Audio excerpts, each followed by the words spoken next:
जी, आज हम पढ़ेंगे भारत में उपनिषदों का व्यापक महत्व।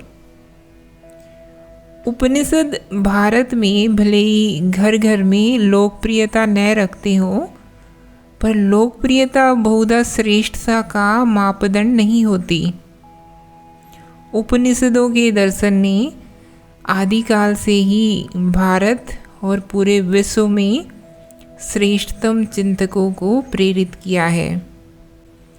उपनिषदों के दर्शन और चरित्रों को हम अनगिनत भारतीय ग्रंथों में पाते हैं। औपनिषदिक विचार के अवलंबन के बिना शायद ही कोई भारतीय ग्रंथ अस्तित्व में आ पाता। महाभारत में, विशेषकर भगवद गीता में, रामायण में, पुराणों में, स्मृतियों में, मध्यकालीन संतवाणी में और यहाँ तक कि वेदों से हटकर जो नास्तिक दर्शन हैं, उनमें भी उपनिषदों के विचारों को पाया जाता है। उपनिषदों से साझे सिद्धांत, कथाएं, चरित्र व पात्र हमें बौद्ध और जैन ग्रंथों में भी मिलते हैं। वहाँ पर भी आत्मा और कर्म आदि सिद्धांतों का प्रयोग किया जाता है। यद्यपि आत्मा और कर्म से जो उनका अर्थ है, आशय है, वो भिन्न हो सकता है। विशेषकर महात्मा बुद्ध के दर्शन का आधार निश्चित रूप से उपनिषद ही है। बुद्ध को तो निश्चित ही महानतम वेदांतियों की श्रेणी में रखा जा सकता है।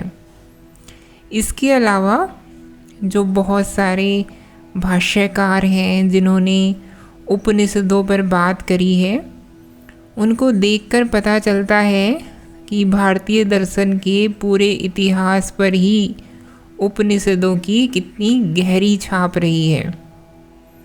वेदांत दर्शन सब भारतीय दर्शनों में समाविष्ट हैं, बल्कि सब भारतीय दर्शनों का मूल है।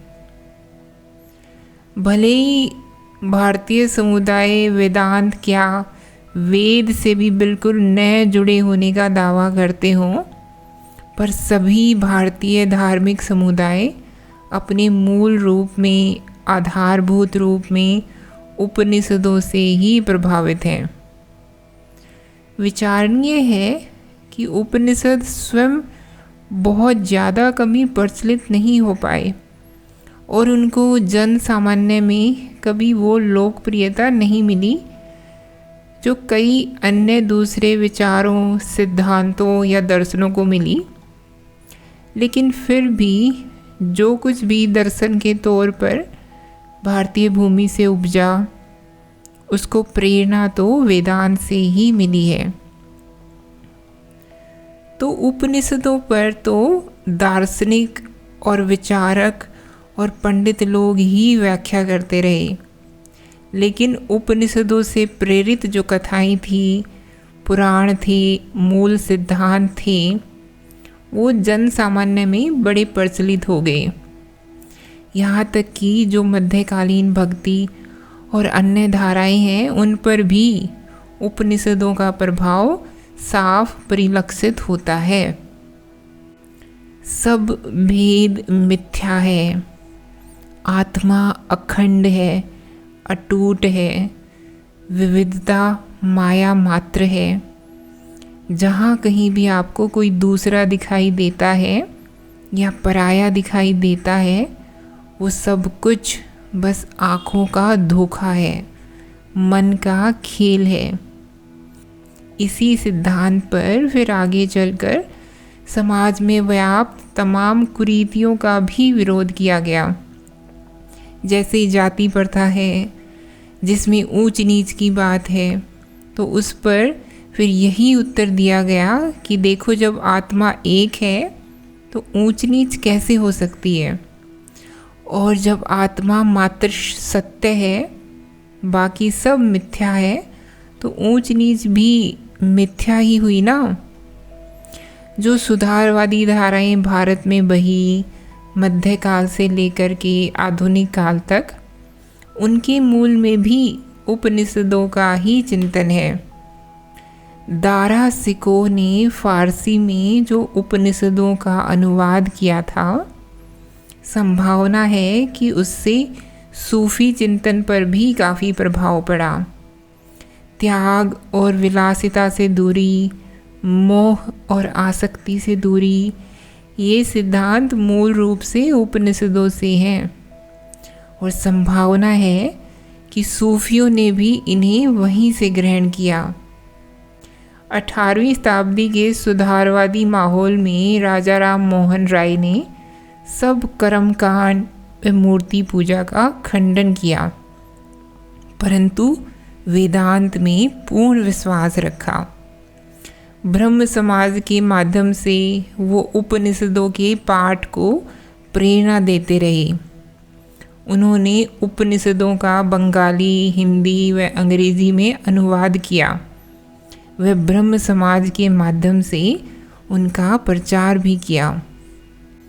इसी तरह से आर्य समाज के संस्थापक स्वामी दयानंद सरस्वती भी उपनिषदों से कई बार उद्धृत किया करते थे। रमन महर्षि का जो उपनिषदों से लगाव था, उसकी तो क्या ही बात करें। इनके अलावा जिद्दू कृष्णमूर्ति भी जो बात कहते थे, वो मूल रूप से वेदांत की ही है। स्वामी विवेकानंद का तो कहना ही क्या, उन्होंने तो वेदांत को भारत में ही नहीं, पश्चिम में भी बहुत प्रचारित किया। महात्मा गांधी भी भगवत गीता को रोज पढ़ा करते थे। उनको अपनी माँ बोलते थे। ईशावास्य उपनिषद से महात्मा गांधी काफ़ी प्रभावित थे। ईशावास्य इंद सर्वम उनका प्रिय श्लोक था। जवाहरलाल नेहरू ने उपनिषदों की गौरवपूर्ण बात करी है। भारत एक खोज में। भीमराव अंबेडकर ने भी अहम ब्रह्मास्मि आदि महाकाव्यों को उद्धृत किया, ये बताने के लिए कि जाति भेद वगैरह व्यर्थ की बात है। हालांकि वे ये भी कहते थे कि उपनिषदों के विचार हिंदू धर्म की मुख्य धारा में समाहित नहीं हो पाए। तो इस तरह उपनिषदों का प्रभाव तो ज़बरदस्त रहा है, लेकिन फिर भी माया का कुछ खेल ऐसा है कि स्वयं उपनिषद ही हिंदू धर्म की मुख्य धारा से थोड़ा अलग ही रह गए। कोई भारतीय उपनिषदों का यदा कदा ही पाठ करता होगा। अधिकांश लोग तो उपनिषदों का नाम भी नहीं जानते।